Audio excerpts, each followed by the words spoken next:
hari ini saya akan menjelaskan lebih detail sedikit tentang masalah penelitian. Ya. Jadi mudah-mudahan Anda semua sudah memasukkan judul-judul ke Google Form yang sudah saya kirim minggu yang lalu. Nanti setelah kuliah ini akan saya ambil, saya lihat, dan saya cek, dan mudah-mudahan Anda sudah memikirkan lebih matang lagi mengenai tema atau judul yang akan Anda lanjutkan menjadi proposal penelitian. Pada kesempatan ini, mari kita mendiskusikan lebih detail dan kalau Anda nanti mengalami kesulitan, belum memahami bisa langsung bertanya. Jadi tidak perlu menunggu selesai presentasi, tapi kalau Anda kurang jelas langsung aja mengajukan pertanyaan. Jadi kali ini saya akan memperjelas mengenai apa sih masalah penelitian. Kalau soal masalah ya, kalau kita bicara masalah, masalah itu sebenarnya, bisa berasal dari, apa itu, 2 hal ya. Pertama dari pengamatan kita, karena kita langsung mengalami, langsung melihat, langsung tahu sendiri, ya fakta-fakta atau gejala-gejala di mana kita, apa itu, tertarik atau memperhatikan, gejala yang kita alami ya. Jadi bukan masalah yang berasal dari orang lain, dari buku, dari jurnal, tetapi masalah itu Anda peroleh sendiri di lapangan. Itu yang disebut dengan masalah empiris, ya, empiris. Jadi masalah yang Anda alami sendiri, yang langsung Anda ketahui di mana, kapan, ya, dan pada saat apa, ya, itu Anda tahu, gitu. Begitu Anda tertarik pada satu hal yang Anda alami itu, maka selanjutnya itu Anda berusaha untuk mengkoleksi data atau informasi di sekitar masalah yang Anda bidik itu. Ya, jadi, bukan Anda diamin, tapi justru Anda dalami kenapa itu terjadi, ya, kenapa terjadinya di sana, kenapa kok tidak di tempat lain, ya siapa yang terlibat di situ, ya bagaimana hal itu bisa proses terjadinya, ya apa dampaknya. Nah itu terus bertanya terus itu. Ketika menemukan satu persoalan yang menurut Anda itu menarik untuk diteliti, maka kemudian Anda kembangkan dengan bertanya terus. Nah, pertanyaan itu tentu kan harus dijawab, ya kan? Perlu ada jawaban. Jawaban ini namanya jawaban awal, apa yang disebut dengan studi pendahuluan, ya, studi pendahuluan. Ketika menemukan problem di lapangan, maka Anda harus segera studi pendahuluan. Misalkan karena Anda PSR, ya, pendidikan seni rupa, ya, yang tentu penelitian itu arahnya kepada pendidikan dalam arti perspektifnya itu, ya pendidikan sebagai perspektif, sebagai pendekatan, ya. Jadi, bisa saja pendidikan sebagai kasus yang diteliti, ya. Jadi penelitian itu memang bertitik tolak dari persoalan-persoalan pendidikan, tetapi bisa saja Anda dekati, ya, fenomena itu tidak harus terkait dengan pendidikan, tapi Anda melihatnya dari perspektif pendidikan. Kalau disebut perspektif berarti pendidikan itu kan upaya mentransformasi keadaan A menuju keadaan A aksen yang lebih baik. Karena niat mendidik itu pasti di dalam dimensi pendidikan itu adalah mentransformasi, mengubah dari yang bodoh menjadi yang pintar, dari yang kurang terampil menjadi terampil, dari yang kurang paham menjadi lebih paham, ya, dari yang tidak tertib menjadi tertib. Ya, jadi dari yang tidak berprestasi menjadi punya prestasi. Itu namanya pendidikan. Jadi pendidikan itu selalu upaya sadar untuk meningkatkan, ya, suatu kualitas manusia di lingkungan sekitarnya. Nah, itu namanya pendidikan. Jadi apapun yang kita lihat, kalau dilihat dari perspektif pendidikan, maka Anda harus menemukan pola itu. Ya, jadi itu bisa dibalik. Jadi Anda berangkat dari masalah yang memang berasal dari pendidikan, masalahnya bisa bersumber dari guru, bisa bersumber dari siswa, bisa bersumber dari orang tua, bisa bersumber dari lingkungan belajar. bisa bersumber dari sekolah atau infrastruktur sekolah, ya bisa bersumber dari masalah media pendidikan, bisa bersumber dari bahan-bahan ajar, ya dan seterusnya. Ya kalau itu pendidikan di konteks pendidikan formal. Ya kalau pendidikan di masyarakat, ya bisa jadi sumbernya itu artinya objeknya itu ada di masyarakat. Bagaimana masyarakat menyiapkan infrastruktur pendidikan, apa sikap masyarakat terhadap pendidikan, ya jalur-jalur apa saja yang ditempuh masyarakat di dalam upaya-upaya pendidikan, ya dan seterusnya. Itu persoalan itu bisa dikembangkan terus itu. Jadi digali mana yang paling sesuai dengan minat Anda. Ya. Nah, kemudian yang kedua, ada masalah yang berasal dari referensi. Ya, artinya dari referensi itu yang sudah diketahui orang lain, Anda tinggal membaca. Ya, itu bertebaran itu di jurnal, di majalah, di koran, di apa itu penelitian orang lain sebelumnya, baik itu skripsi, tesis, disertasi, tulisan-tulisan di jurnal, ya, Anda membaca banyak literatur. Nah, disitulah Anda menemukan masalah yang mungkin belum pernah dipikirkan orang atau sudah dipikirkan tetapi tidak tuntas. Atau sudah ada dan tuntas, Anda ingin membuktikan apakah hal itu juga bisa saya buktikan di tempat lain. Nah, itu namanya memverifikasi, penelitian yang memverifikasi temuan orang lain. Anda berusaha untuk apa itu menguji, ya, menguji teori itu untuk kasus yang berbeda. Ya, kasusnya mungkin sama tapi tempatnya yang berbeda. Kasusnya mungkin sama tapi waktunya yang berbeda. Nah, ini bisa seperti itu polanya. Jadi sekali lagi masalah penelitian itu berasal dari masalah yang dialami oleh peneliti sendiri yang disebut dengan masalah empiris dan masalah teoritis, dan masalah yang ada di buku, di jurnal dan sebagainya itu secara istilah itu disebut dengan masalah teoritis. Sekalipun mungkin bukan soal persoalan teoritis saja, maksudnya itu masalah-masalah yang diperoleh dari publikasi, ya, yang sudah banyak dibaca orang dan Anda tinggal memanfaatkan, tinggal mengembangkan, memikirkan ulang dan seterusnya. Anda bisa saja membuat masalah itu berdasarkan skripsi temanmu sendiri. Ya, pendidikan seni rupa, skripsi di kampus itu dibaca-baca dan kamu tertarik untuk mengembangkan skripsi yang Anda temukan di situ. Ya, Anda bisa berangkat dari situ. Ya, sebenarnya mudah menemukan masalah itu. Jadi silakan Anda memilih dua jalur. Ya. Nah, sekarang kalau misalkan Anda menemukan masalah itu dari jalur empiris, ya, dari jalur apa yang Anda ketahui di lapangan, maka kemudian Anda harus meng-cross check menggunakan jalur referensi. Jadi Anda begitu lapangan Anda tahu, maka kemudian Anda berusaha menggali apakah hal demikian juga pernah diomongkan oleh para peneliti. Apakah hal demikian juga sudah banyak dimasalahkan di dalam berbagai buku atau teori. Nah, itu yang namanya mengkonfirmasi masalah di lapangan dengan masalah penelitian, ada masalah teoritis. Ya, jadi kalau ada rujukannya, berarti itu gejala yang Anda amati itu sesungguhnya gejala yang menarik. Jadi indikasi kalau gejala itu menarik, penting, ya bermanfaat, ya biasanya itu secara umum apabila apa itu orang lain sebelumnya, artinya para peneliti itu juga memperhatikan hal yang sama. Ya, sekalipun mungkin memang berbeda sekali dengan karakteristik yang Anda amati, tetapi sifat-sifat seperti itu sudah muncul di dalam banyak penelitian.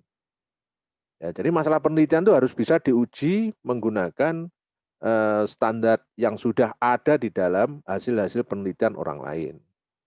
Ya, jadi nah sebaliknya kalau Anda menemukan masalah itu dari hasil penelitian orang lain atau publikasi yang Anda dapatkan ya di majalah, koran dan seterusnya itu, maka ujinya itu ganti, ya. Anda mengecek apakah yang diomongkan orang seperti ini itu fakta di lapangannya seperti apa.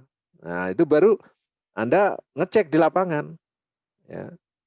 Misalkan ini ada dalam penelitian mengatakan begini. bahwa ada hubungan yang yang sangat tinggi, hubungannya itu sangat kuat antara penghasilan orang tua, tinggi rendahnya penghasilan orang tua, ya berhubungan sangat kuat dengan kesempatan pemerolehan belajar siswa. Nah, jadi kalau logikanya kalau orang tuanya itu mampu ya, mampu membiayai pendidikan anaknya, maka anaknya itu mempunyai akses pendidikan yang lebih luas daripada yang kurang mampu. Ya, misalkan itu. Nah, kemudian Anda ngecek di lapangan, ya. Jadi itu dijadikan semacam teori, ya. Apa betul ini? Apa selalu begitu? Gitu. Apa selalu begitu? Jangan-jangan ada yang sebaliknya. Orang tuanya mampu memfasilitasi, tetapi anaknya ternyata enggak. Anaknya enggak bisa memanfaatkan itu. Justru malah kacau dan sebagainya. Ternyata Anda dapati di lapangan. Loh, ternyata ada gejala yang berbeda. Ketika ada orang atau orang tua itu memfasilitasi dengan baik, ya punya macam-macam, tetapi ternyata anak-anaknya juga tidak seperti yang fasilitas yang disiapkan itu, ya bahkan banyak yang gagal misalkan itu. Nah justru ini yang menarik ketika Anda menemukan ada jarak antara yang teoritis dan yang empiris, berarti ini adalah the big problem. Anda menemukan masalah besar di situ. Ya, Anda belum mulai bertanya apa yang salah di sini.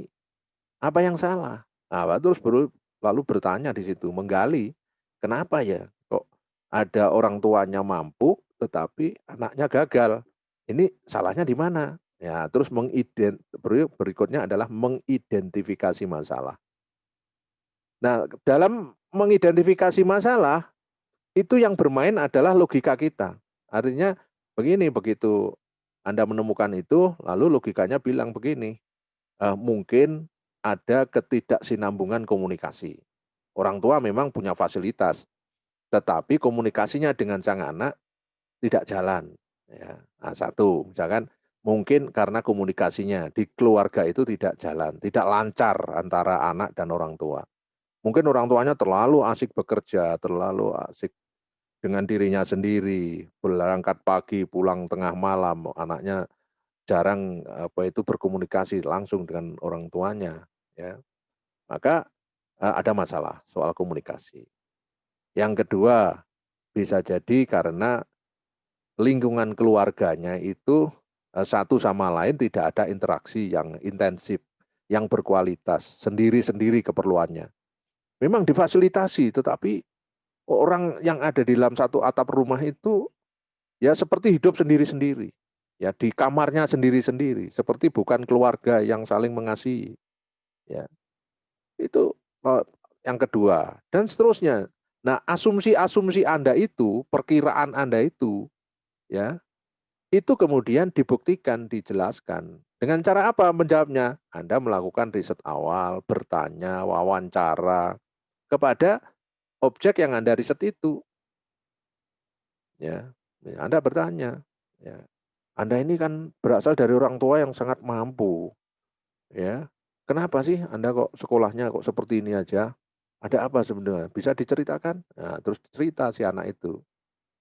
Ini Mas, saya itu memang setiap bulan dikasih orang tua saya uang yang cukup, bahkan difasilitasi mobil, macam-macam. Tetapi saya itu jarang diajak bicara. Ayah saya tidak pernah ada di rumah. Saya jarang ketemu, ibu saya aja jarang ketemu saya. Ya sehingga apa yang saya alami itu tidak ada tempat saya untuk bicara di situ. Lalu hidup untuk apa kayak gini aja? Saya hanya dikasih uang tetapi tidak ada sentuhan kasih sayang. Nah, misalkan begitu, ya.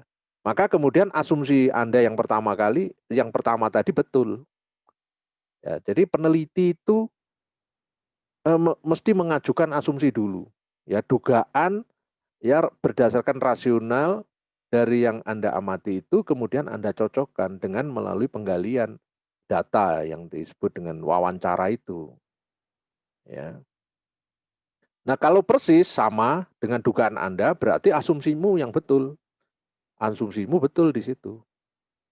Nah, terus demikian. Jadi memang penelitian itu sekali lagi bukan Anda bertanya ke lapangan itu bukan dalam rangka tidak tahu, tetapi sesungguhnya peneliti sedang menguji asumsinya sendiri berdasarkan apa yang Anda amati, lalu muncul asumsi. Itulah kerja penelitian seperti itu, bukan Anda ke lapangan tidak tahu sama sekali. Nanti ketika Anda wawancara dengan orang, kalau Anda tidak menguasai dengan problem yang Anda teliti itu, ya itu bukan peneliti namanya. Itu memang orang yang tidak tahu beneran gitu. Ya. Jadi misalkan Anda mau meneliti apalagi sebuah sekolah sistem pendidikan seni di sebuah SD atau PAUD gitu. Maka Anda harus membekali diri tentang pendidikan seni di sekolah. Baca bukunya apa itu misalkan Victor Lowenfeld. Ya jadi Anda sudah paham itu. Ya. Nah itu yang dijadikan bekal untuk wawancara, untuk menggali. Sebab peneliti itu kalau Anda melakukan secara kualitatif, maka Anda sendiri sebagai instrumennya. Peneliti itu sebagai instrumennya kalau itu kualitatif. Ya. Kenapa Anda disebut instrumen? Karena Anda yang langsung bertanya. Peneliti itu yang langsung bertanya, menggali jawaban-jawaban dari informan yang Anda ajak wawancara itu. Nah itu tergantung dari Anda melemparkan pertanyaan. Kalau Anda tidak bertanya, informannya tidak ngomong.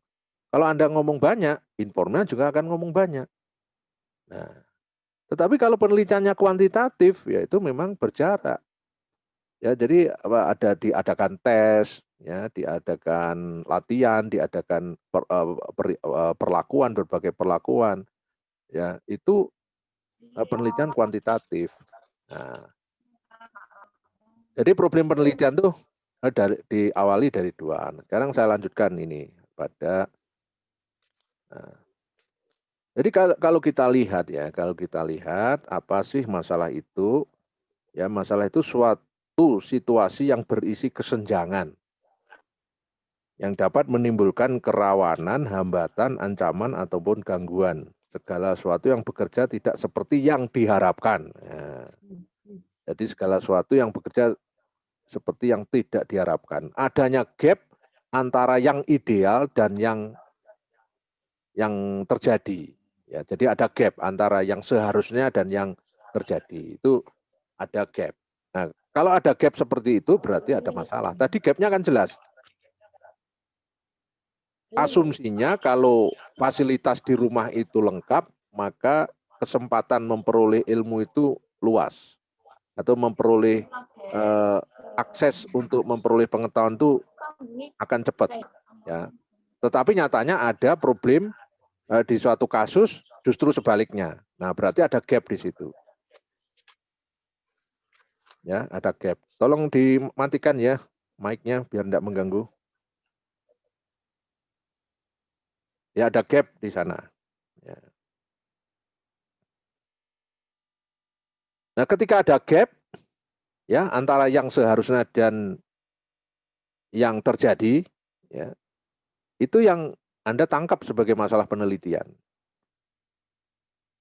Jadi masalah penelitian itu seperti itu karakteristiknya. Jadi bukan masalah sehari-hari. Kalau secara logika, secara common sense, ya akal sehat sehari-hari mampu dijawab, ya dengan tuntas, ya itu berarti bukan masalah penelitian. Masalah penelitian itu masalah yang memang membutuhkan satu jawaban yang khas dengan cara didasarkan pada asumsi-asumsi teoritik itu atau asumsi-asumsi konseptual ya yang kemudian diuji di dalam penelitian berdasarkan data empiris di lapangan dan teori yang dipakai.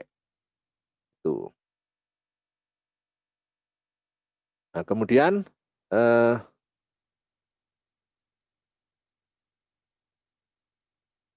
saya lewati aja ya ini. Nah, sumber sekarang. Sumber dari masalah itu apa?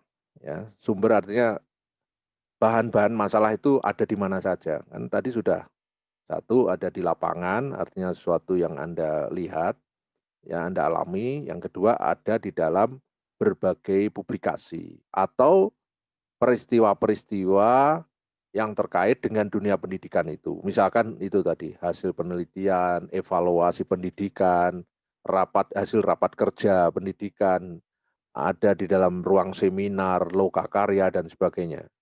Di situ muncul berbagai masalah. Misalkan Anda membaca proceeding, proceeding itu kumpulan artikel hasil dari seminar, itu namanya proceeding. Nah, dari proceeding itu menemukan banyak masalah di situ. Itu sumber, artinya proceeding sebagai sumber masalah. Itu.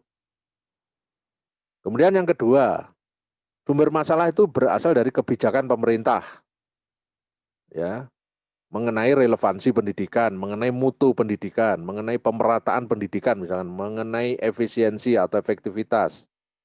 Ya, bisa saja namanya pemerintah itu bisa di breakdown, bisa dikecilkan, dimikrokan dalam satuan sekolah atau satuan pendidikan. Yang namanya satuan pendidikan formal itu bukan bisa dari PAUD sampai perguruan tinggi. Ya. Anda misalkan ini kebijakan rektorat atau kebijakan rektor Universitas Negeri Surabaya eh, dalam menanggulangi COVID-19 yang berdampak pada proses perkuliahan praktek di jurusan seni rupa. Itu skripsi itu menarik itu. Jadi Anda melihat fakta di lapangan, ya, bahwa biasanya sekolah kuliah itu dilaksanakan secara live langsung. Ya, mahasiswa seni rupa kalau praktek yang masuk di studio. Ya, ketika ada COVID, semua pada awalnya ya sekarang mulai diatur bisa datang ke kampus. Ya, pada awalnya semua harus di rumah, semua harus di rumah. Baik mata kuliah praktek maupun mata kuliah teori semua dilaksanakan di rumah melalui pendidikan jarak jauh atau yang disebut dengan online learning itu. Ya.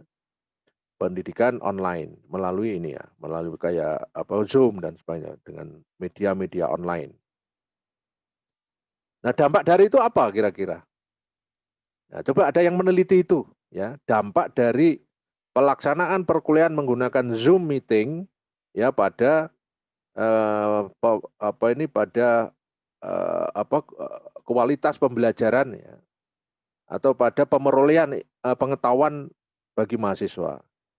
Ya, seni rupa angkatan berapa? Misalnya begitu. Anda meneliti kasus itu menggunakan sampel mahasiswa misalkan angkatan 2020. Bayangkan mahasiswa 2020 itu belum pernah ke kampus. Ya, belum pernah ke kampus. Saya mengajar 2020 itu. Ya langsung kenalannya di tatap maya seperti ini. Langsung ngajar.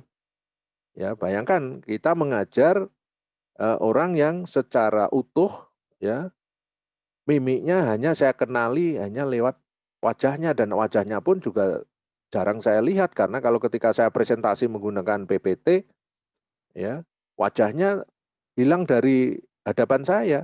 Artinya itu saya kayak ngomong sendiri, kayak dengan Anda ini, saya ngomong sendiri aja. Ya. Kamu dengarkan atau tidak, saya tidak tahu. Kamu di rumah sambil tiduran, sambil kemana-mana, saya juga tidak tahu. Ya. Ini kan kelemahan daring, ya kelemahan daring. Dan ini bisa diteliti, ini problem gitu loh, problem. Jadi Anda bisa mengkritik tentang plus minusnya pembelajaran daring. Ya, jadi keunggulan dan kekurangan pembelajaran melalui perkuliahan daring di jurusan seni rupa. Nah, itu jadi coba saya lihat di deretan itu yang kemarin yang awal itu enggak ada yang sampai melihat ini fakta-fakta empiris yang sungguhnya Anda alami itu. Ya. Nah, itu baru ngajar. Bagaimana pembimbingan misalkan? Bagaimana bertemu dosen? Bagaimana itu kualitas praktek ya karena biasanya dilakukan langsung dibimbing di studio ya ternyata enggak ada hambatan-hambatan di situ. Lalu tekniknya gimana? Menyiasatinya bagaimana? Bagaimana strategi dosen mengajar praktek ketika tidak bertemu mahasiswanya? Ya, dan sebagainya dan sebagainya. Ini belum dilihat sebagai sebuah problem, padahal itu problem besar. Problem besar. Termasuk saya begini nih mengalami problem mengajar pakai daring begini. Ya, bagaimana cara saya mengetahui mahasiswa saya memperhatikan saya kasih kuliah. Kalau saya hanya ngomong sendiri 1 jam lebih, ternyata ditinggal tidur semua. Nah, sekalipun ini nanti direkam terus bisa ditonton di YouTube, ya memang bisa diulang-ulang dilihat. Tetapi problemnya bahwa pendidikan itu sebenarnya langsung face to face itu, sehingga yang ditransfer bukan hanya pengetahuan, tetapi juga perhatian, emosi, ya emosi atau ya perhatian, empati, ya akhirnya menimbulkan simpati. Itu yang penting di dalam proses pendidikan ini, di situ pentingnya. Bukan soal kayak gini ini karena apa ini? Ini Anda mendapatkan begini, itu penelitian di YouTube sudah banyak sekali. Anda tinggal ambil aja. Kemarin kan saya sudah kirim YouTube-nya Profesor Sofyan Salam ya, sudah dilihat itu. Ya. Ada yang sudah lihat yang kemarin saya kirim ke WA Group itu? Enggak, Pak. Ya. Itu kan saya dikirimi oleh Prof. Sofyan melalui WA saya, langsung saya share ke Anda. Begitu tak lihat kok penting, langsung. Karena itu membantu saya untuk nanti memahamkan tentang hakikat kuantitatif dan kualitatif. Ya kan? Nanti saya akan elaborasi dengan contoh-contoh. Ya. Pengetahuan awalnya sudah Anda peroleh melalui sumber lain. Dengan YouTube-nya Prof. Sofyan Salam itu dari Universitas Negeri Makassar. Ya, silakan itu. Itu jadi sebenarnya itu menarik. Misalkan juga Anda meneliti tentang sumber-sumber belajar di medsos, ya sumber-sumber belajar di medsos dan dampaknya pada pemerolehan pengetahuan mahasiswa seni rupa. Oh, itu kan keren. Ya, jadi misalkan berapa mahasiswa yang memanfaatkan YouTube, misalkan berapa persen dari misalkan 200 mahasiswa, ya seni rupa murni atau PSR, ya, berapa yang memanfaatkan YouTube, berapa persen, berapa yang memperoleh pengetahuannya dari Google, ya, dan seterusnya. Jadi dari jenisnya saja berapa yang diminati itu. Ya. Terus kemudian setelah memperoleh, ya konten apa saja yang dia kumpulkan yang terbanyak. Itu kan bisa. Nah, nanti kan akan ketemu berapa banyak mahasiswa yang sangat aktif mengumpulkan sumber-sumber belajar dari medsos. Akhirnya juga sampai mengetahui berapa banyak mahasiswa yang sama sekali ya tidak peduli dengan sumber belajar di medsos. Ya, berapa persen di situ? Nanti akan ketahuan semua di situ. Itu hanya penelitian deskriptif ya, hanya mengumpulkan gejala-gejala itu dengan persentase, itu namanya penelitian deskriptif. Apakah deskripsi boleh, Pak? Sangat boleh. Boleh seperti itu. Ya. Jadi saran saya, ambillah masalah yang mudah, yang ada di depan mata, yang kekinian, ya. Yang kekinian itu artinya yang gejala-gejala sekarang ini, ya. Terus referensinya nanti ya juga mudah untuk nyari, ya. Itu yang selalu saya sarankan ke mahasiswa, cari masalah di depan matamu sendiri, yang Anda alami, jangan jauh-jauh. Karena kalau jauh nanti problemnya akan banyak yang bermunculan di kemudian hari. Ya itu belum waktu, belum dana, ya dan seterusnya itu akan bermunculan. Jadi mulai awal itu harus disadari itu, ya harus pilihlah masalah yang Anda betul-betul kuasai, ya kuasai di mananya, kapan, ya dengan siapa, lalu pertimbangan-pertimbangan dana, literatur, waktu itu betul-betul Anda jadikan pertimbangan yang utama, jangan sampai tidak. Itu persis seperti yang saya kan juga pernah jadi mahasiswa kayak Anda ya. Jadi saya waktu itu S1 ya. Waktu itu kalau di kuliah di S1 itu dulu yang boleh menulis skripsi, kalau sekarang istilahnya skripsi, dulu zaman saya tesis, S1 itu sudah disebut tesis waktu itu. Ya. Saya kemudian mikir apa ya kira-kira yang paling gampang, saya juga gampang penelitian, lah perlu rasa ngurus surat-surat. Terus kemudian saya cukup banyak bacaan yang mendukung topik saya, problematikanya saya suka di situ. Nah, lalu kemudian saya cari variabelnya. Oh, saya baru ingat ayah saya kepala sekolah. Ya kebetulan ayah saya waktu saya masih studi itu, ayah saya masih menjabat kepala sekolah SD, masih aktif. Ibu saya guru SD. Nah, karena ayah saya punya sekolah, artinya pegang sekolah, memimpin sekolah, sekolah dasar. Ya, lalu kemudian saya sudah ketemu di situ. Saya akan meneliti menggambar anak di SD di mana ayah saya itu memimpin sekolah. Artinya kalau saya ke sekolah ayah saya, tentu saya sudah menghilangkan satu hambatan, tidak perlu izin formal. Ya, tinggal izin lesan aja. Pak, saya mau ke sekolah jenengan untuk ngambil data ke murid-murid mulai kelas 1 sampai kelas 6. Ya, saya butuh waktu seminggu di sekolah. Bapak tinggal, ya gak apa-apa silahkan. Nah, tinggal gitu kan. Ya. Itu pertama, variabel satu sudah saya coret. Yang kedua, dana. Nah, dengan ke sekolah ayah saya, dana ya tentu sebagian besar teratasi. Karena ketika makan, saya minta ayah. Ya, tinggal gitu aja kan. Ya, jadi terus relatif dekat rumah saya. Saya tinggal jalan kaki dari rumah ke SD itu. Ya. Nah, sudah, jadi variabel dua hambatan dana terkurangi banyak.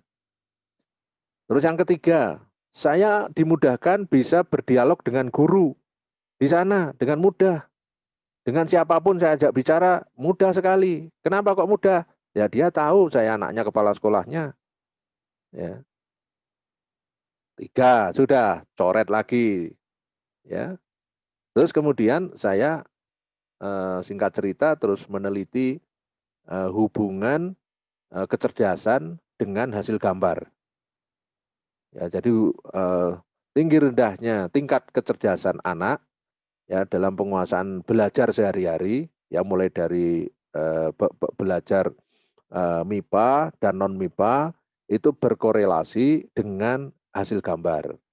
Ya, waktu itu saya berdasarkan hasil penelitian dari psikologi Gajah Mada dari Dr. Nasrun ya, terus sama dari yang saya baca di jurnal ilmiah dari Honkavara dari Amerika dari Psychological Journal Analysis itu. Jadi saya waktu itu tertarik dengan jurnal itu terus kemudian saya punya keinginan meneliti gambar anak.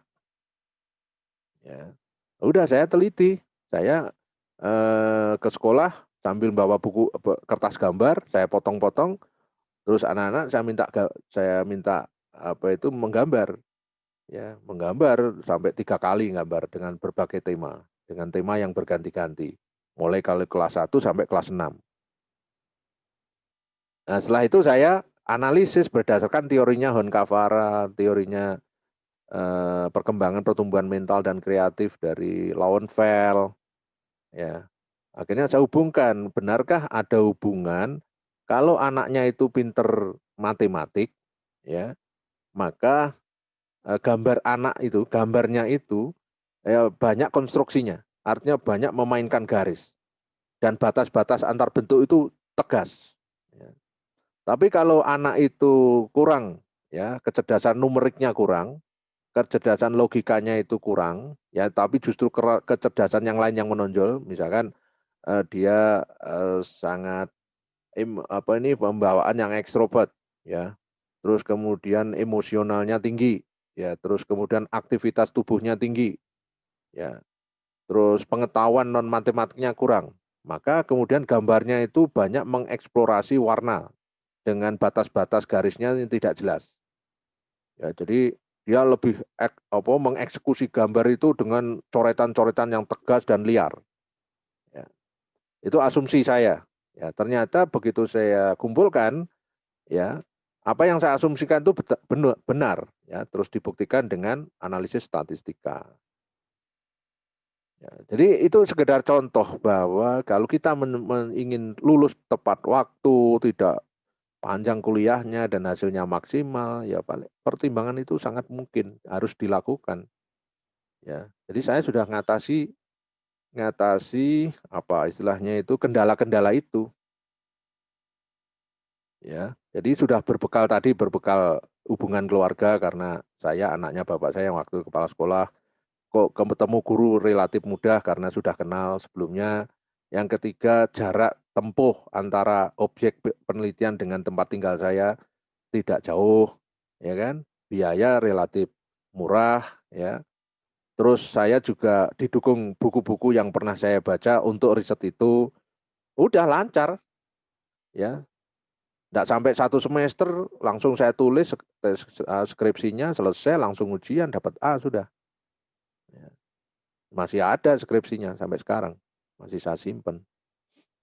Nah, itu pengalaman waktu di S1. Terus ketika di S2 gimana? Waktu di S2 saya kan di ITB. Waktu di ITB saya mikir lagi, apa ya?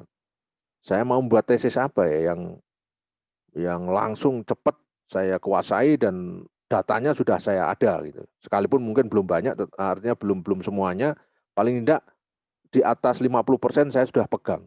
Referensinya saya juga sudah banyak baca.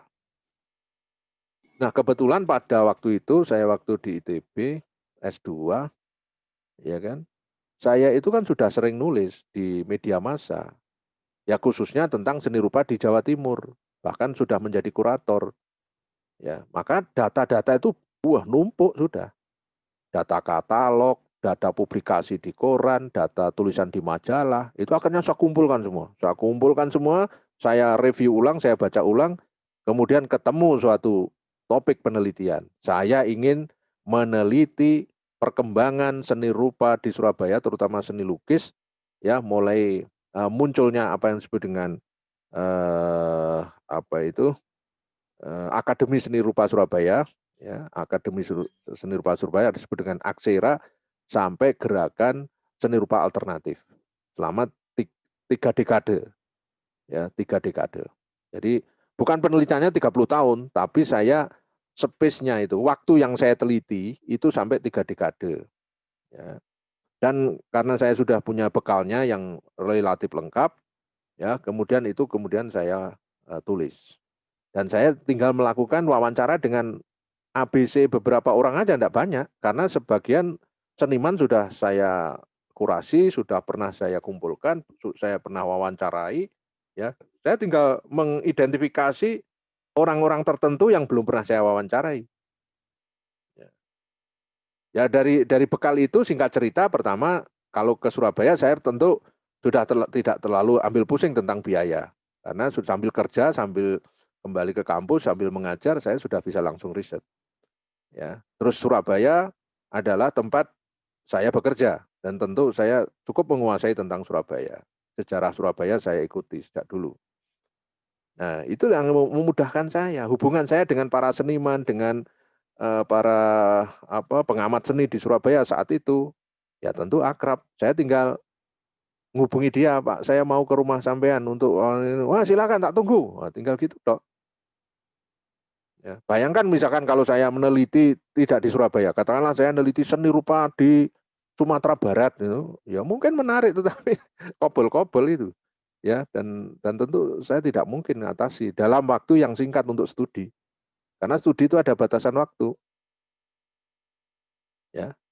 Dari singkat cerita, saya kemudian bisa menyelesaikan tesis itu dengan tempo yang sesingkat-singkatnya, ya kan?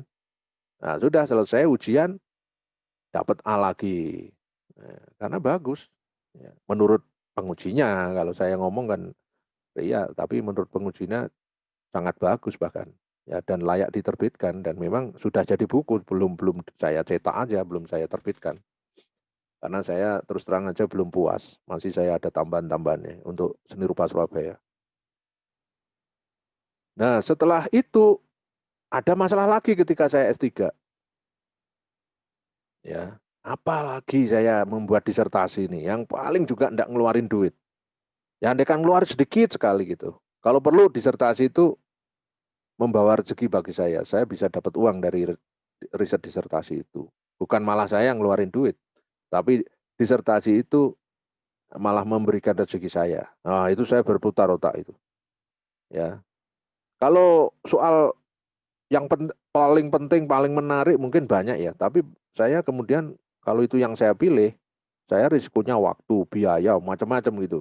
Akhirnya tidak saya pilih. Nah, tapi kemudian berbekal dari pengalaman lagi, ya, karena waktu itu saya sudah menjadi kurator di berbagai galeri swasta, ya, sudah menjalin hubungan dengan banyak galeri di Jakarta, di Bandung, di Jogja, di Semarang, ya. Terus kemudian saya banyak kenal dengan para art dealer, dengan kolektor, ya, dengan rumah lelang, ya. Akhirnya saya tertarik meneliti itu. Meneliti kenapa ada orang yang suka mengoleksi seni. Dan kalau suka, kenapa dia mau membeli seni itu dengan harga yang sangat tinggi? Apa pertimbangannya? Nah, dari situ. Ya, itu yang kemudian saya riset. Pertama karena saya sudah punya pengalaman bergaul dengan mereka. Yang kedua, saya sudah cukup banyak data yang berupa katalog, berupa buku lelang, berupa penerbitan-penerbitan, literatur-literatur yang saya baca. Akhirnya saya mengajukan proposal disertasi mengenai art market di Indonesia. Jadi mengenai pasar seni rupa di Indonesia. Perilaku kolektor di dalam memilih karya seni ya yang dikoleksinya. Ya, singkat cerita sudah saya teliti dengan cepat dan akhirnya saya tulis juga dalam tempo yang sesingkat-singkatnya. Saya nulis disertasi tidak sampai 2 bulan. Ya, selesai. Ya, tetapi risetnya 2 tahun. Ya, risetnya 2 tahun secara formal.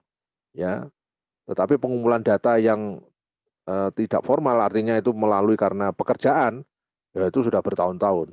Tapi saya cross check lagi di lapangan kurang lebih 2 tahun, ya kemudian penulisannya hanya 2 bulan. Selesai, jadi disertasi sekitar 500 halaman. Ya. Akhirnya dapat apa lagi Pak? Yo A lagi, apa lagi. Ya.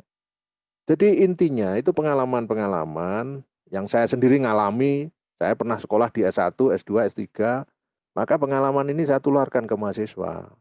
Wahai mahasiswa, kalau milih topik penelitian, jangan jauh-jauh dari pengalamanmu. Pilihlah yang Anda langsung tahu, langsung Anda alami. Anda sudah mengetahui seluk-beluk di sekitar riset itu. Ya, ambil itu, jangan jauh-jauh. Sebab kalau jauh nanti problem itu. Ya, bukan tidak boleh, tetapi problem karena sumber itu apa nih kuliah itu ada batasan waktunya. Lebih baik cepat lulus daripada tidak lulus-lulus. Karena kalau tidak lulus kan resikonya macam-macam ya, harus bayar UKT.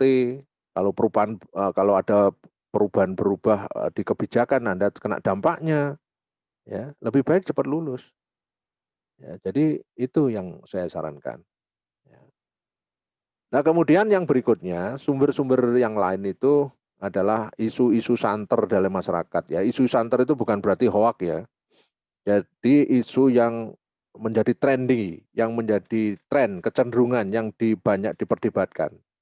Ya, kalau dalam konteks pendidikan, seni misalkan, sekarang ini yang banyak diperdebatkan, sekarang ini kan era perubahan, di mana anak milenial ke depan itu membutuhkan pendekatan pendidikan yang harus berbeda ya dengan masa lalu, di mana internet belum ada, maka pendidikannya itu hubungan guru dan siswa itu adalah hubungan otentik, artinya ketemu banyak fisik, lalu di kelas, ya dan jalur pengetahuan itu hanya one way communication dari guru ke siswa saja. Nah sekarang ketika ada internet, pilihan-pilihan sumber belajar itu tidak hanya dari guru, ya lalu bagaimana cara mengajarnya? Nah itu muncul banyak banyak asumsi ya, banyak asumsi.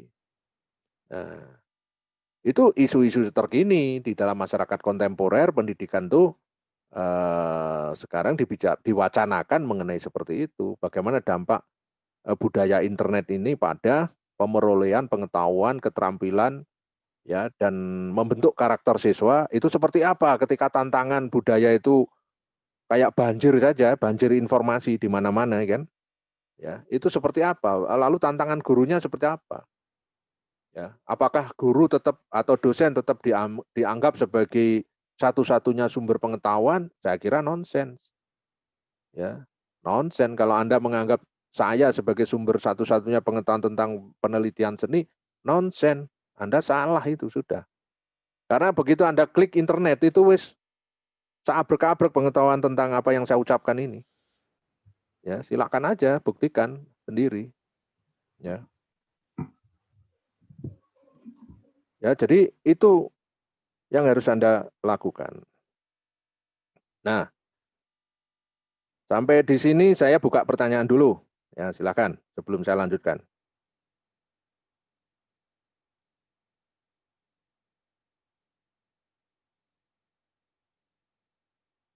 Ya, silakan. Ada yang bertanya? Saya, Pak. Ya, silakan. Saya mau bertanya tentang Sebutkan namanya siapa? nama Nomor Hendra Putra kelas PSRB. B. Kan kata panjenengan Nomornya itu berapa? mencari objek-objek atau masalah-masalah di sekitar lah. Saya itu menemukan suatu hal yang tapi di lingkup ya temukan itu di lingkup kampus, terutama di jurusan seni rupa juga. Yes. Terus saya mengangkat sesuatu hal yang belum mungkin beda dengan yang lain, tapi saya juga masih bingung, Pak, tentang seni dan politik. Nah, itu cenderungannya dan sudut pandangnya itu akan merujuk kemana, Pak? Yang Anda bayangkan seni dan politik kayak apa coba? Kayak gini, jadi pengetahuan menurut saya melihat dari sekeliling saya bahwa statement seni itu bebas dan anti politik. Ya. Sedangkan menurut saya seni dan politik itu saling berkesinambungan, Pak. Nah, yang Anda mau tertarik untuk diteliti apanya itu? Itu gimana ya? Gimana caranya untuk data ini itu kayak mencerahkan bahwasanya seni dan politik itu berkesinambungan untuk mahasiswa atau orang-orang sekitar yang belum mengetahui arti seni dan politik sebenarnya itu apa, gitu. Ya, saya tanya sekarang, kalau Anda mengamati hal itu pertama kali, buku apa yang pernah Anda baca yang terkait dengan hubungan seni dengan politik? Sebentar, Pak. Ini bukunya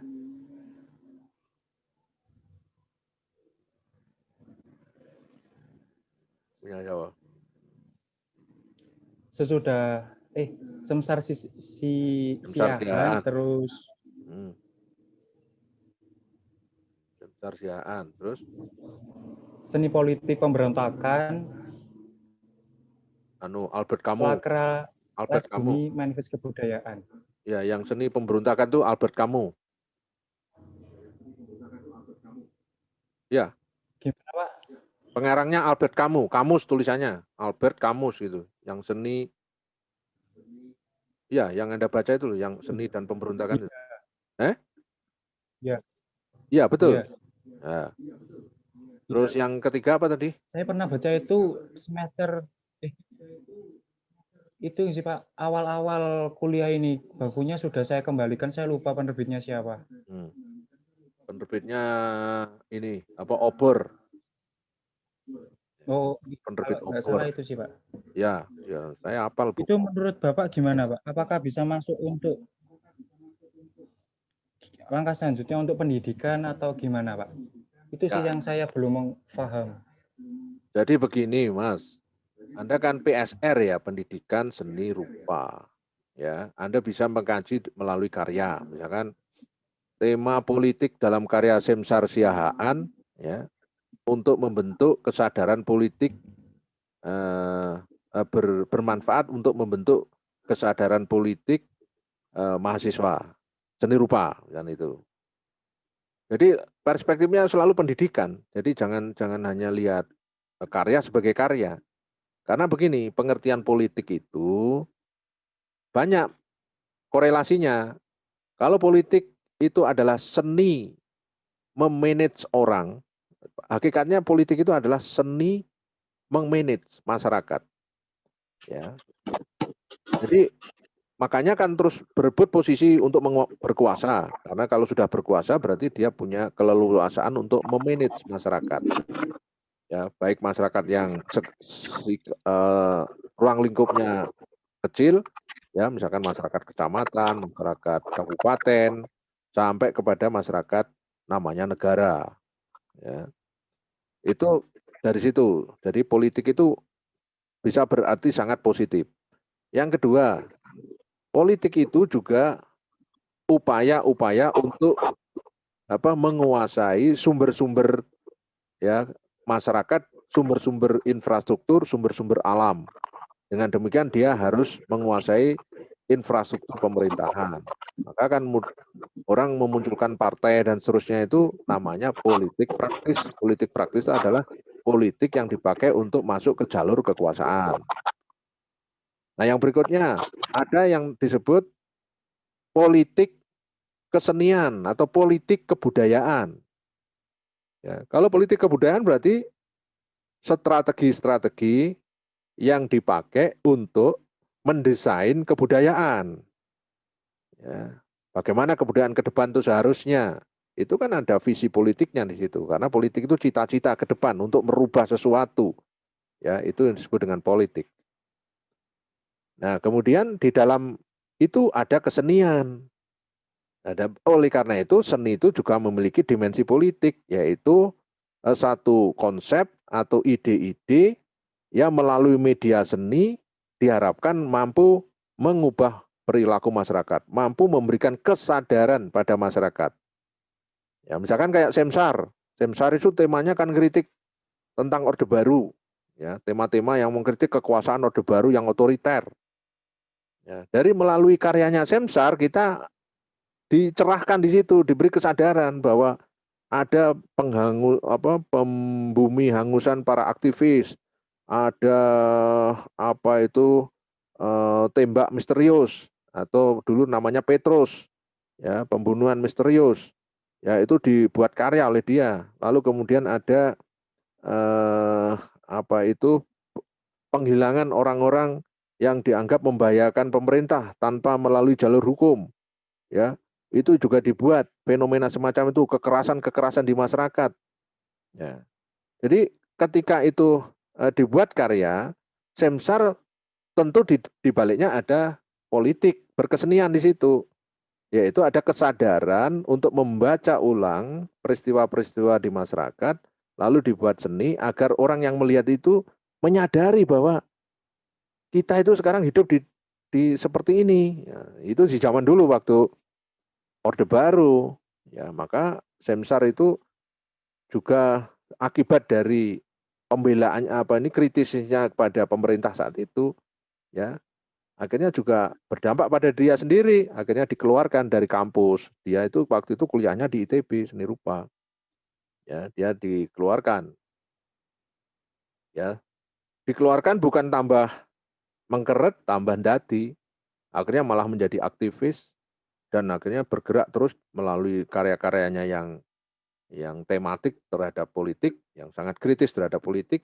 akhirnya dia dikenal sebagai karya Semsar yang memang selalu bernada politik. Tapi politik kesenian berbeda maknanya dengan politik praktis.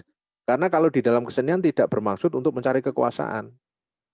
Di kesenian itu nilai-nilainya dipakai untuk mendidik kesadaran masyarakat terhadap lingkungannya, terhadap politik negaranya, terhadap kemanusiaan. Jadi sasaran politik berkesenian itu berbeda dengan politik yang ada di Senayan sana. Ya sama-sama menggunakan makna kata politik itu. Ya, jadi Anda harus mempelajari seperti itu. Makanya kalau Anda membaca bukunya Albert Camus, lalu kemudian Slavoj Žižek, lalu misalkan Michel Foucault, orang-orang pemikir-pemikir hebat itu yang seringkali menghubungkan kesenian itu sebagai sebuah aspirasi yang di dalamnya mengandung kritisisme, ya karena kritisisme berarti di situ ada muatan politiknya, ya. Nah, itu silahkan dibaca pengintaan seperti itu.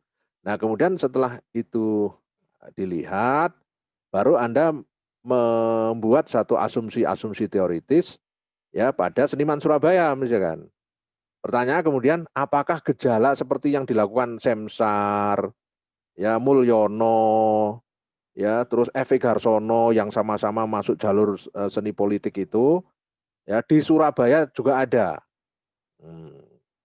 Kalau ada, apa yang diisukan dari seniman-seniman Surabaya itu? Misalkan gitu. Jadi Anda tertarik membaca buku tadi, karena itu ada dimensi politiknya Anda tertarik, kemudian Anda pelajari, ada identifikasi, kemudian apa yang sudah Anda simpulkan itu dipakai untuk menguji apakah gejala seperti ini juga ada di Surabaya. Kalau Surabaya terlalu luas, ditarik lagi lebih mikro. Apakah kesadaran politik semacam ini ada di seni rupa di UNESA, ada di dalam kesadaran mahasiswa seni rupa UNESA, misalnya gitu. Ya. Kalau ada, siapa itu mereka? Ya. Jadi siapa dia yang tertarik pada tema-tema politik? Ya. Yang tertarik katalah ada 10. Nah, 10 itu yang diteliti. Diteliti CV-nya, pendidikannya, lalu buku-buku yang dibaca, lalu jejaring yang dia dapatkan, pengalaman-pengalaman kreatifnya, lalu sampai ke karyanya. Ya, jadi artinya yang diteliti adalah kecenderungan tema politik pada mahasiswa seni rupa UNESA, lalu kemudian dijelaskan yang diteliti itu hanya 10 orang. Ya, A, B, C, D, E sampai 10 itu yang kemudian diwawancara. Misalkan seperti itu. Ya. Jadi kalau seperti itu berarti kan Anda dapat masalah itu kan tersulut dari membaca buku. Karena dari membaca buku, maka buku itu diturunkan menjadi konsep-konsep yang akan Anda uji di lapangan di tempat yang berbeda. Misalkan tadi Surabaya terlalu luas, tidak mungkin Anda jangkau, ya pertama waktu, dana, dan sebagainya, langsung ditarik ke yang mikro, mahasiswa seni rupa UNESA. Mahasiswa seni rupa UNESA terlalu banyak, ditarik lagi, dipilih orangnya, berdasarkan pertimbangan tertentu. Ya, bisa 5, bisa sampai 10 mahasiswa. Itulah yang Anda jadikan subjek penelitian. Nah, gitu, Bro. Sudah jelas ya? Jelas, Pak. Nah, Nah, kemarin berarti itu saya ada satu judulnya itu satu kata salah, Pak. gimana? Kalau gitu. Ada kata Jawa Timur. Jawa Timur berarti sangat-sangat luas, Pak. Oh iya dong, Nah, kalau kan nah ngeteknya duit orang tuamu entek iso dol sawah itu. iya. Lah, maka dari itu lah. Menurut saya itu kan kata Jawa Timur itu tidak semua Ya, kota, hanya iya beberapa nanti kota. nanti dibatasi. Jadi kan nanti bisa direvisi. Nah, Artinya ide jadi dasarmu cuma itu kayak Anda sudah Brebes paham sama dulu, Malang. gitu ya. Ya, ya soal lokasi itu Oh iya, nanti Pak. bisa direvisi, bisa dibatasi. Cuma ide dasarnya itu seperti itu gitu. Harus betul-betul konsepnya jelas dulu. Baru kemudian soal milih tempat, skop ruang lingkupnya sampai seluas apa, itu tergantung dari tadi pertimbangannya dana, kesempatan, jejaring, data yang Anda dapatkan seperti apa. Kalau tidak mampu menjangkau seluas itu ya dikerucutkan sampai kecil, sampai di tingkat mahasiswa UNESA saja misalkan itu. Itu tidak ada masalah, Mas. Yang penting itu tadi yang saya jelaskan, kesadaranmu membentuk satu konsep itu sudah ada dulu, jangan sampai nanti Anda tidak menguasai problematikanya di situ, ya. Jadi arahan saya seperti itu. Jadi, saya kira dari apa yang saya katakan tadi, sudah ada highlight lah, ada sesuatu yang bisa langsung dieksekusi di situ. Enggak apa-apa, jadi, nanti mikro di mahasiswa seni rupa aja. Misalkan di Surabaya itu kan ada di dekat kampus itu kan ada komunitas apa itu, anak-anak yang sering, yang ngontrak di daerah Bangkingan bareng itu apa namanya itu, eee, Serbuk Kayu, ya Serbuk Kayu. Ada yang aktivis Serbuk Kayu? Di antara Anda ini ada yang ikut Serbuk Kayu enggak? Nah kalau kalau apa itu Anda belum pernah ya di sana tempatnya, anak-anak itu seringkali bicara-bicara arahnya ke sana, ke seni yang lebih bersifat advokasi. mengadvokasi situasi masyarakat, ya.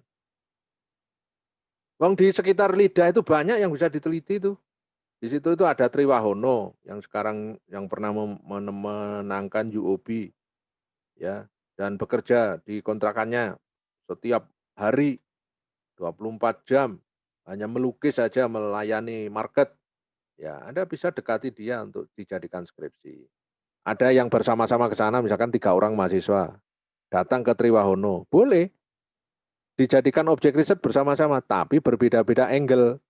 Yang satu meriset karyanya, ya, mulai dari penggunaan media, tema, teknik, ya, itu satu, topik satu masuk ke karya. Topik dua masuk kepada proses kreatif, ya, atau sosok seniman itu sendiri, siapa sih Triwahono? Ya lahirnya di mana, dia studinya seperti apa, pengalaman-pengalaman yang lain seperti apa, visinya ke depan ingin jadi seniman itu seperti apa, ya. Itu masuk kepada kreatornya. Kalau tadi kan karya, sekarang kreatornya. Yang topik kedua, ya. Yang ketiga, ya misalkan siapa konsumennya, artinya siapa kolektornya. Ya, jadi meneliti para kolektor di karya Triwahono, ya, atau persepsi para pengamat seni terhadap karya Triwahono. Jadi satu objek itu sungguhnya bisa dikeroyok oleh sejumlah mahasiswa, tetapi beda-beda cara memandang. Boleh, Anda kerjasama. Itu kan enak, gotong royong. Rame-rame gotong royong ke suatu tempat, ya. Anda sudah urunan, bisa urunan bensin, makan, macam-macam. Ya bisa urunan peralatan untuk wawancara, untuk pemotretan, untuk macam-macam di situ. Urunan caranya kalau memang dananya terbatas. Ya, menyepakati satu objek riset, tetapi dibagi-bagi temanya. Bro, kamu yang karya, aku sing orangnya, yang satunya masyarakat yang mengapresiasi karyanya dia. Nah, itu sudah 3 proposal itu. Ya, itu bisa ditempuh cara gitu. Anda pergi ke sekolah, misalkan penelitian sekolah, ya proses pendidikan sekolah. Ya, silahkan bareng dengan misalkan 3 sampai 5 orang. Objeknya satu sekolah, tapi masing-masing dikasih tema sendiri-sendiri. Ya, satu soal manajemen, topik satu tentang manajemen, bagaimana sekolah itu dikelola. Ya, yang kedua soal muridnya. Ya, jadi muridnya dari mana saja, ya kelas sosialnya seperti apa, ya kesiapan belajarnya seperti apa, kultur belajarnya seperti apa. Itu yang dari perspektif siswa. Dari perspektif masyarakat di sekitar sekolah itu, seperti apa terhadap pendidikan. Lalu dari perspektif infrastruktur, ya kelengkapan, ya sarana prasarana di sekolah, sudah jadi skripsi sendiri. Dari segi guru, yang mengajarkan pendidikan seni budaya di situ, seperti apa, latar belakangnya seperti apa, bagaimana dia mendesain pembelajaran, apa saja yang diajarkan. Nah, jadi satu sekolah itu sudah bisa dikeroyok dengan banyak topik. Ya dengan demikian kalau penelitian Anda bisa rame-rame ke situ tidak sendirian kalau memang sungkan masuk ke program itu. Royok saja dengan 5 orang dengan berbeda-beda topik, tapi lokusnya, problematikanya ada di dalam tempat yang sama. Tampaknya dari usulan-usulan kemarin belum ada yang menggunakan jurus-jurus semacam itu. Ya, coba Anda mulai berpikir ulang. Wah, itu kita menarik juga usulannya Pak Juli itu. Ya, bisa.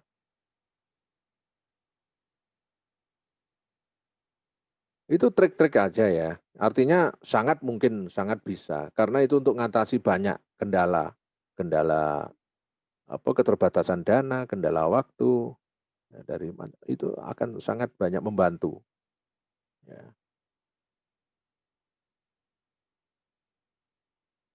Anda juga bisa penelitian di tempat saya, misalkan di Omah Mikir, ya di Kota Batu nanti. Ya. Penelitian tentang bagaimana saya mengelola data. bagaimana saya menyiapkan Omah Mikir nih sebagai sebuah ruang publik. Ya, itu saya bisa berbagi cerita dan itu Anda bisa ungkapkan dalam skripsi. Enak ke saya, wis pasti dapat kopi, dapat jemblem, gitu. Jadi carilah sesuatu yang gampang gitu loh. Tetapi bukan berarti gampangan. Gampang itu artinya ya enek penari penting dan sebagainya. Gampang dalam arti diakses gampang, mudah, sudah punya relasi, itu yang disebut gampang maksudnya. Ya.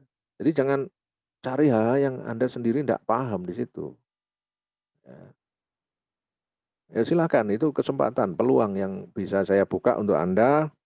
Yang penting Anda punya apa itu semangat untuk menyelesaikan studi dengan baik. Kalau salah-salah saya tidak mau itu. Salah-salah saya tidak mau. Jadi harus betul-betul fight, ya. Tetapi dengan rasionalitas tadi, gitu. Ya, ada pertanyaan lain? Silakan. Saya Pak. Ya. A, B, C. B. B, siapa? Azroy Hafiz NIM 048. 048. Oke. Apa? Soal yang sumber empiris tadi Pak ya. Ya. Terus Bapak yang mencontohkan soal Zoom bisa dipakai untuk skripsi karena pembelajaran via daring gitu kan ya. Saya agak sedikit mirip, cuman tertarik pada fenomena corona ini segalanya jadi virtual.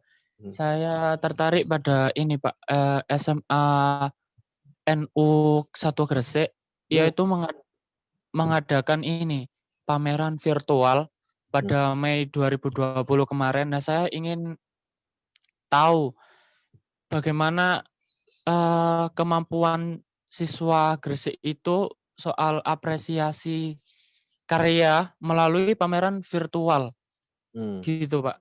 Nah, yang saya tanyakan Pak ya, ketika kalau Bapak mencontohkan Zoom bla bla bla tadi, kalau misal situasi ini sudah membaik gitu Pak ya, dan pembelajaran sudah via offline, tapi penulisan skripsinya yang meneliti soal Zoom tadi belum selesai. Nah itu gimana Pak?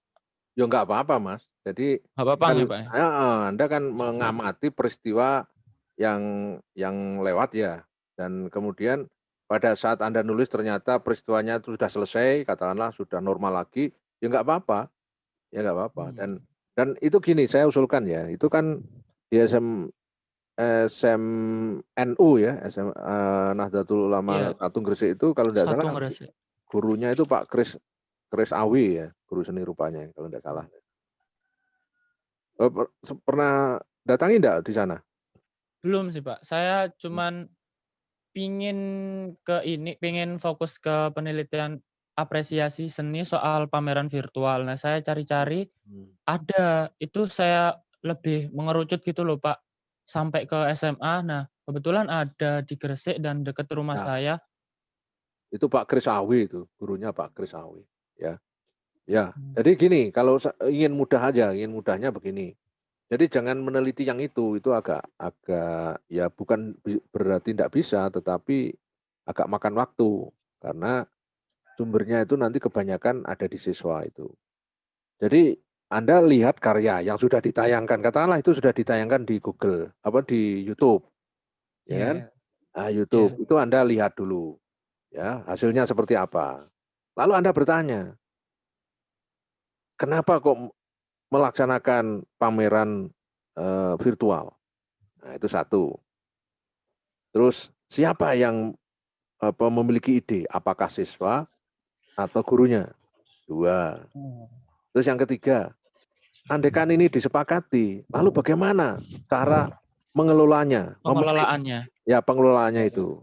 Tiga. Ya. Yang keempat, apakah sekolah memfasilitasi keinginan siswa atau keinginan guru untuk tampil secara online?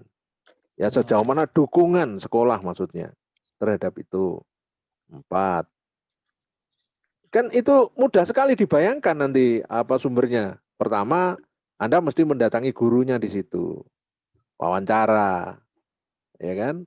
Wawancara Iya. berarti nanti skripsinya itu tentang apa itu tata kelola atau manajemen di balik apa itu pameran daring karya siswa SMU negeri SMU SMA NU 1 Gresik. Tinggal gitu tok, Mas. Oh, bisa, Pak, ya? Bisa, itu keren Oke, itu. Siapa yang larang? Ya, sangat bisa. Tinggal nulis aja, berarti di situ Anda enggak perlu analisis apresiasi lah, harus Inggris ngentekne umur itu. Ya, ya. Langsung aja, Bro. Langsung karena guru Anda bekal. Gini caranya wawancara, Anda lihat dulu. Terus kemudian Anda poin-poinnya Anda tulis. Terus ngomong ke gurunya, Pak Kris, saya itu tertarik dengan pameran daring yang ada di SMU Gresik. Saya pernah lihat, saya sudah berkali-kali bahkan lihat.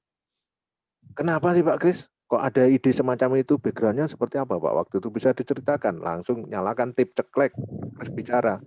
Oh begini, bla bla bla bla bla bla bla. Oh, terus apakah siswa di sini itu memang sudah kebiasaan punya literasi di media baru seperti itu? Oh iya, siswa sini itu pembelajarnya setiap hari menggunakan daring. Ini semua siswa sudah punya HP. Ini sekolah memfasilitasi dapat bantuan pulsa kayak gitu.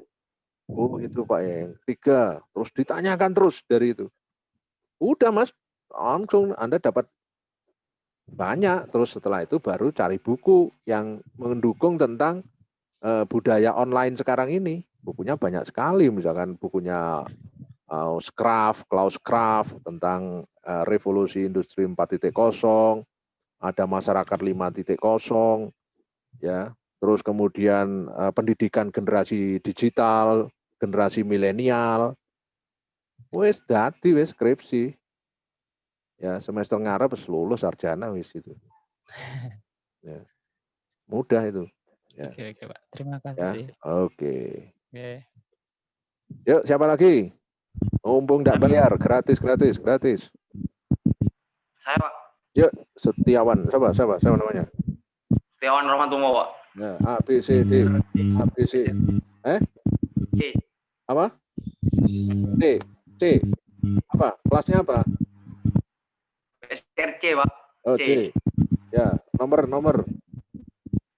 Yang pertama, Pak. 53. 53. Oh, Setiawan Rahmatullah. Ya, silakan.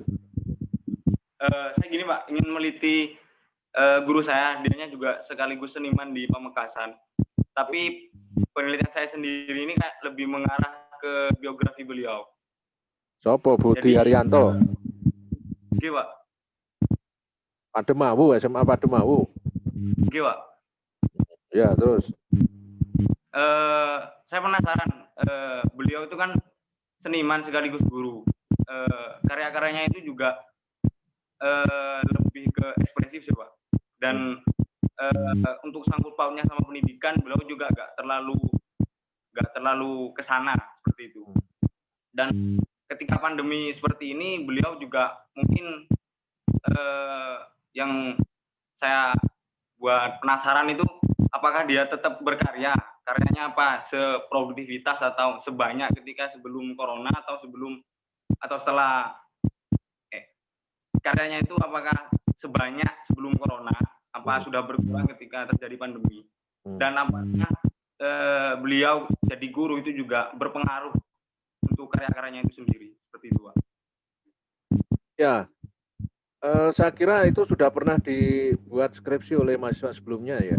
Ya juga dari situ kan lulusan Pademawu juga. Alim, Pak. Alim. Ya, Alim atau siapa lagi itu ada beberapa kali. Yang justru yang harus diteliti lagi tentang Pak Budi itu, ya, itu adalah strategi mengajar dia untuk membangkitkan bahwa siswa Pademawu itu punya minat belajar di seni rupa. Itu yang belum dari penelitian-penelitian dilakukan oleh anak-anak sebelumnya itu.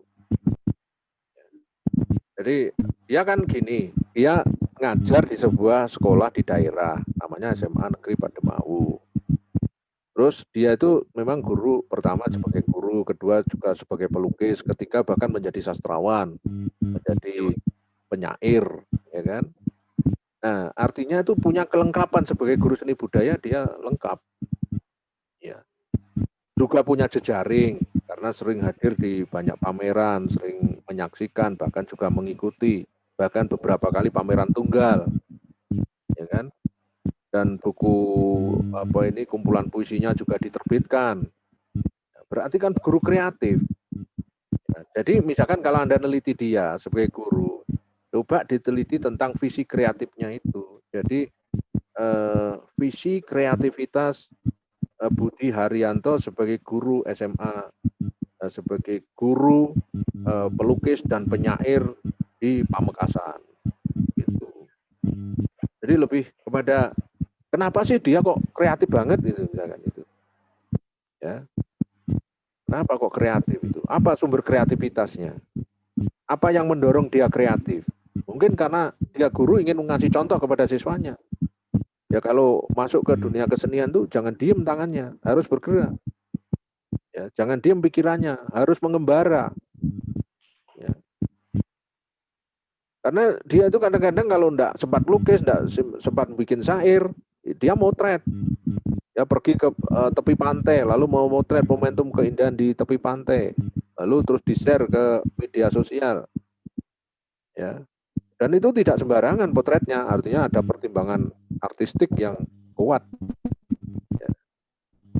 Nah, jadi motif apa yang menjadikan si guru satu ini kreatif? Apa sumber-sumber kreativitasnya? Lalu apa hasil dari kreativitasnya itu? Anda nanti kan tinggal menunjuk, ada lukisan, ada syair, ada banyak buku yang diterbitkan, ada jejak pamerannya seperti ini. Lalu kemudian Anda bertanya kepada publik sekitarnya tentang sosok Budi ini. Bagaimana menurut Bapak tentang Pak Budi ini? Oh, begini, begini, begini. Tanya kepala sekolah, bagaimana menurut Bapak sebagai kepala sekolah melihat sosok Pak Budi ini sebagai guru? Oh, Pak Budi itu adalah begini, begini, begini. Ya. Lalu bertanya kepada sesama seniman di sana, bertanya kepada penyair senior di Madura, yaitu misalkan Abah Zawawi Imron, tapi tinggalnya di sana di Sumeneb, terus ke timur ke arah ini apa ke Kalianget itu di daerah Batang-Batang. Nah itu bisa Mas, kalau Anda meneliti arahi ke sana tak setujui. Tapi kalau kayak Salim lagi enggak, sudah selesai itu silakan cari sudut yang lain, sudut yang berbeda dalam konteks motif-motif kreativitas di balik kinerja berkeseniannya Pak Budi Haryanto itu akan lebih menarik di situ. Gimana? Pak. Nyambung ya? Nyambung, Pak. Ya. Anda dari sana SMA Pademau? Ya, Pak. Saya alumninya, Pak. Oh. Ya wis enak toh, kan itu kan sudah dekat rumahmu, terus kamu kenal dengan Pak Budi karena mantan gurumu dan sebagainya, itu tinggal eksekusi saja sudah. Ya? Iya, Pak. Ya, oke, deal. Iya, Pak. Oke, ada lagi? Saya, Pak. Ya, siapa? Ramandika. A, B, C. C. C. SRT. Ramandika. Nomornya berapa, bro? 63. 63. Oke, silakan. Ya. Gini Pak, kan saya tertarik dengan penelitian mengenai itu apa media belajar berbasis seni itu diterapkan di pembelajaran eksakta, Pak. Jadi kan selama ini guru-guru pelajaran eksakta di sekolah-sekolah SMA umum ini kan cuma memberikan atau menggunakan media belajar berupa PPT ataupun hanya penjelasan secara itu, Pak, secara lisan. Nah, di sini sepengalaman saya ketika SMA itu kan mungkin kalau media pembelajaran seperti itu nanti malah membingungkan siswa. Jadi kurang efektif. Nah, di sini saya menyorot tentang penggunaan media pembelajaran berbasis seni. Nah, itu apakah masih relevan, Pak? Kalau kita adakan penelitian seperti itu. Iya, oke. Jadi gini, saya membayangkan gini, Anda akan neliti media-media pembelajaran yang dipakai guru gitu kan ya? Ya, Ya, ya misalnya Anda riset ke sekolah, Anda bertanya, seperti apakah sih kualitas desain media pembelajar? Jadi karena Anda orang seni rupa, maka Anda mempersoalkan desain visualnya sama desain kontennya. Ya, jadi ada dua. Kalau dalam desain itu, desain visualnya, bentuknya. Ya kalau bentuk berarti di situ menyangkut warna, menyangkut komposisi, menyangkut font, ya jenis font dan seterusnya itu. Itu desain estetiknya, ya atau tampilannya. Terus yang berikutnya desain pesan. Nah pesan itu menyangkut konten di dalamnya itu. Ya misalkan kalau membuat PowerPoint, gurunya itu tidak hanya PowerPoint, tetapi ternyata banyak yang power text. Wong jenenge PowerPoint, power text. Jadi gurunya itu hanya mengcopy paste dari kalimat di buku, diambil langsung diletakkan di PowerPoint. Akhirnya jadi power text. Padahal PowerPoint itu kayak gini ini, ya. Jadi hanya singkat-singkat begini. Ya. Ini namanya PowerPoint. Nah, kalau PowerPoint berarti kadar persepsi anak ketika membaca itu enak gitu loh, karena tidak banyak yang dibaca di dalam satu tampilan dalam satu slide itu. Ya. Kemudian kalau power text, itu kan kecil-kecil, ya kecil-kecil dan membutuhkan kecepatan membaca. Iya kalau membacanya cepat, kalau lambat gimana? Artinya tidak terkejar. Nah, jadi di situ Anda lihat riset semua PPT, katakanlah sumbernya di PPT yang digunakan guru di sekolah itu, entah pendidikan seni, entah apa, Anda kritik, Anda evaluasi berdasarkan pendekatan seni. Ya bahwa seni itu mempertimbangkan daya tarik, mempertimbangkan desain, mempertimbangkan kadar ketertarikan pada siswa, ya mempertimbangkan minat siswa untuk belajar, ya itu gara-gara PowerPoint-nya tampil dengan menarik. Ya, jadi katakanlah di SMA itu gurunya ada 50 katakanlah ya, 50. Berarti ada 50 slide yang atau 50 PPT ya. Anda ambil secara acak. Mintanya aja satu ketok semua guru 50. Dari 50 kemudian Anda klasifikasi ya. Diklasifikasi. Pertama diklasifikasi berdasarkan panjang pendeknya slide. Misalkan ada yang guru slide-nya terlalu panjang sampai 50 slide untuk satu kali pertemuan. Itu kan berarti cepat sekali itu. Satu slide dijelaskan berapa menit kayak gitu itu. Padahal 1 jam pelajaran itu berapa menit ya. Ya. Nah, ini kan mengganggu ya, artinya guru tidak memperhitungkan durasi slide itu dengan ketersediaan jam pelajaran. Akibatnya nanti ngomongnya kayak disapu angin aja, dan setiap slide hanya ditunjukkan sebentar-sebentar, tidak ada lama dicermati siswanya itu. Ya, itu dari seperti itu, dari panjang pendeknya slide dibandingkan dengan panjang pendeknya pembelajaran. Artinya tidak ada perhitungan proporsional tentang waktu. Nah, itu satu. Yang kedua, mengenai seberapa banyak guru memainkan unsur-unsur image gambar di dalam slide. Ya. Seberapa banyak kecenderungan itu. Ada guru yang slide-nya mulai dari 1 sampai terakhir tidak ada gambarnya sama sekali. Isinya tulisan tok itu. Iya lah tulisan diatur, fontnya menarik, dikasih warna dan sebagainya, masih oke lah. Tetapi sama sekali enggak. Ya, tapi ada juga guru yang membuat slide itu ya gambar ya tulisan. Tetapi juga ada yang full gambar. Ya tidak perlu banyak kata-kata karena gambar sudah banyak menceritakan sesuatu. Ngapain banyak kata, sudah ada gambar misalkan itu. Ya, jadi di situ aja. Jadi misalkan menggunakan judul skripsinya jadi analisis ya kreativitas guru dalam memproduksi atau membuat PPT media pembelajaran di SMA ini. Nah, jadi itu nanti sorotannya menggunakan teori seni, Mas, teori seni rupa di situ. Bagaimana slide itu memiliki desain pesan, desain apa? Desain tampilan. Ya.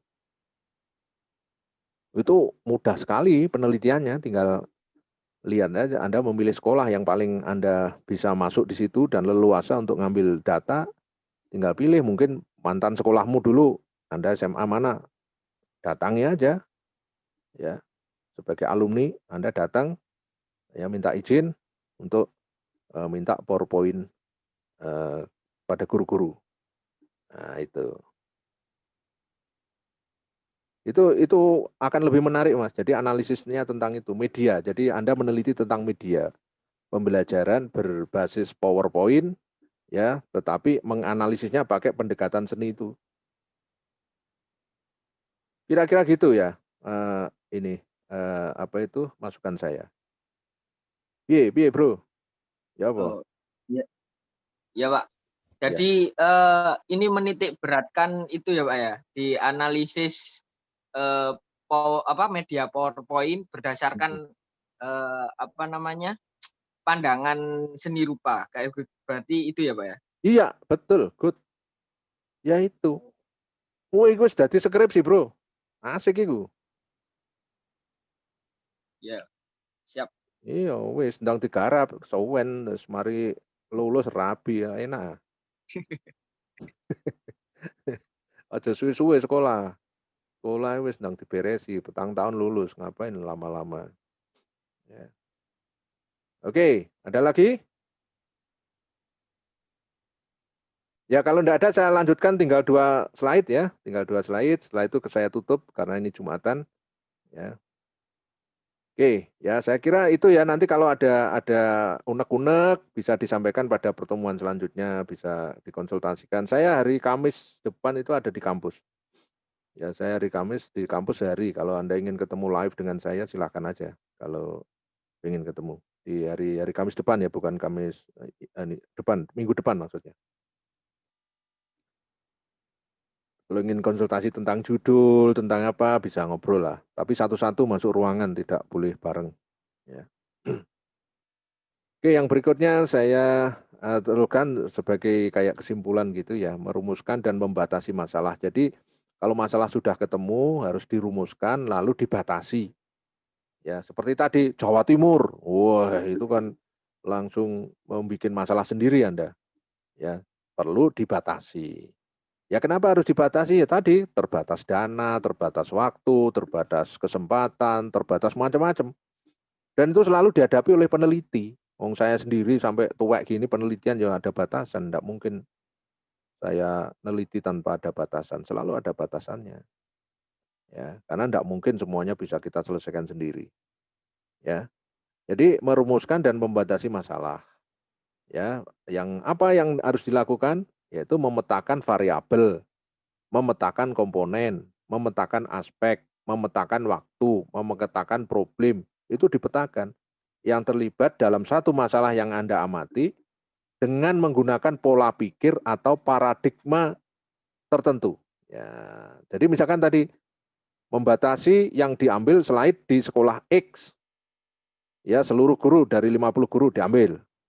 Lalu kemudian pola pikirnya apa yang Anda akan lihat dari slide itu? Saya menggunakan indikator pendekatannya pada keseni rupaan.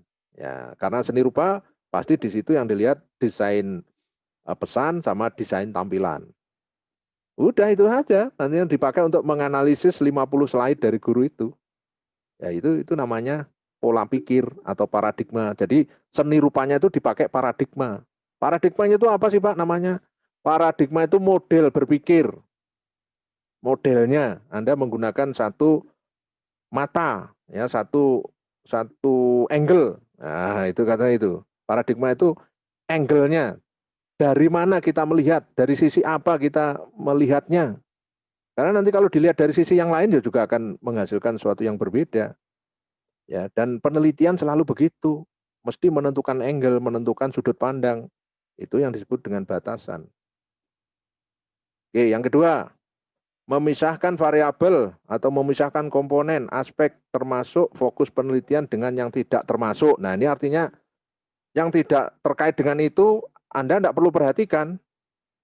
Ya, tidak terkait dengan apa itu PowerPoint yang lain, misalkan ada media yang lain berupa video. Nah, itu bukan yang Anda perhatikan, sisihkan. Itu namanya reduksi. Mereduksi, memisahkan hal yang tidak langsung terkait. Keluarkan. Ya, sekalipun mungkin Anda dapat video juga, foto, terus video misalkan kayak kuis dan sebagainya, enggak apa-apa, diterima aja. Diterima, tetapi itu dalam prosesnya dibatasi karena itu bukan fokus yang sedang Anda teliti. Ya, itu namanya direduksi. Ya, disisihkan, ya. Karena memang tidak sedang diteliti. Kemudian memformulasikan fokus penelitian dalam suatu judul atau topik penelitian. Apabila ada beberapa fokus penelitian, bisa dirumuskan judulnya atau topik yang lebih umum atau tema penelitian. Jadi setelah ada batasan, ada pereduksian tadi, maka baru ketemu fokus risetnya. Ya, dari fokus riset itu bisa kemudian ditarik menjadi judul penelitian. Tuh. Yang berikutnya membuat rumusan atau pendefinisian yang bersifat operasional. Ya, dapat diukur. Diukur itu bukan berarti selalu pakai ukuran operasional atau rumusnya, bukan begitu. Diukur itu dapat dijelaskan secara logis, ya, secara rasional. Ya. Jadi penjelasannya itu berbasis teori, berbasis rasionalitas, bukan subjektif. Ya. Nah, ini rumusan harus arahnya ke sana. Rumusan masalah itu harus dirumuskan dan dibatasi seperti itu caranya. Nah, yang terakhir, karakteristik pertanyaan penelitian itu seperti apa? Ya. Pertanyaan penelitian harus visible. Ya, visible itu memungkinkan untuk dilakukan penelitian. Jadi pertanyaan itu harus visible memang. Jadi memungkinkan untuk dilakukan penelitian. Biasanya diukur berdasarkan aspek waktu, tenaga, dana atau uang. Nah, itu sudah saya ceritakan tadi, harus visible. Yang memungkinkan Anda bisa neliti di situ. Yang memungkinkan memang layak diteliti, itu namanya visible. Ya. Dan fenomenologis, artinya peristiwa itu menarik, sedang terjadi, ya, trendy, nah, itu visible. Yang berikutnya, pertanyaan harus clear, harus jelas. Apa yang sesungguhnya akan diteliti, ada kesepakatan dalam hal kata kunci. Artinya maksudnya konsep-konsepnya jelas ada di literatur. Ya, jadi harus clear. Clear itu dalam arti seluruh infrastruktur teori, konsep, itu Anda tidak kesulitan. Ya. Mulai dari kamus, dari istilah khusus, dari literatur yang mendukung, sudah clear, artinya mendukung semua di situ. Ya, kalau ada seperti itu, Anda mudah, akan lancar penelitian. Terus yang berikutnya, pertanyaan harus signifikan. Pertanyaan penelitian itu harus signifikan. Apakah pertanyaan tersebut mempunyai nilai untuk dijawab? Ya, jadi apakah pertanyaan itu mempunyai nilai untuk dijawab dalam konteks riset? Jadi kalau tidak perlu riset bisa dijawab, ya namanya bukan penelitian itu. Tidak di riset aja sudah ada jawabannya, ngapain harus penelitian? Ya kan? Jadi signifikansi pertanyaan penelitian itu apabila menimbulkan jawaban yang memerlukan penelitian. Tapi kalau tanpa penelitian sudah bisa dijawab, harus segera keluar dari situ Anda. Artinya itu bukan persoalan penelitian. Ya, karena tanpa penelitian bisa dijawab sudah.